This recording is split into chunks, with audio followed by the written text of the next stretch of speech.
L'Institut de cardiologie de Montréal a créé des quarts de travail de 12 heures dans 2 unités de soins. Les gens aiment ça, faire des 12 heures. Ils ont davantage de journées de congé dans une semaine parce qu'ils font plus d'heures dans une journée de travail. Ils ont l'impression aussi qu'ils peuvent suivre mieux leurs patients dans un quart de travail de 12 heures. C'est moins entrecoupé. Mais les quarts de 12 heures ne sont pas une panacée. Avec 42 % du personnel infirmier qui travaille à temps partiel, on compte beaucoup sur les volontaires pour remplacer les absents.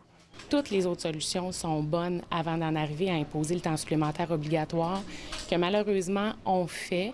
On a un très faible nombre d'heures. Au Centre universitaire de santé McGill, 80 % des infirmières font des quarts de 12 heures en rotation de jour et de nuit. Ces horaires existent ici depuis des décennies. Et lors d'absence, plutôt que d'imposer des heures supplémentaires, on choisit de partager le surplus de travail.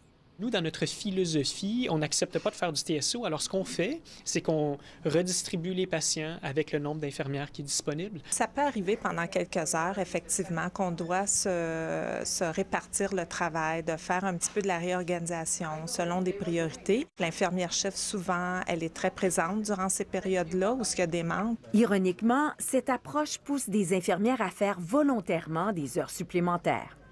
La pratique fait que les gens se sentent obligés eux-mêmes de rester. Il y a cette pression-là, un peu de culpabilité de rester, parce que quand tu vois tes collègues arriver pour un quart de travail, puis il manque 2 infirmières ou une infirmière auxiliaire, et ils ont les yeux pleins d'eau, puis ils ont un quart à commencer. Trop peu d'infirmières pour faire ce qu'il y a à faire, les plaintes de surcharge s'accumulent au syndicat.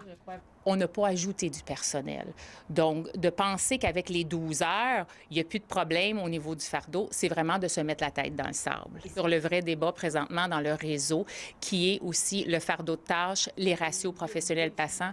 On a beaucoup parlé des horaires de travail flexibles comme solution. Or, le problème des infirmières est beaucoup plus profond. Ici Anne-Louise Despatie, Radio-Canada, Montréal.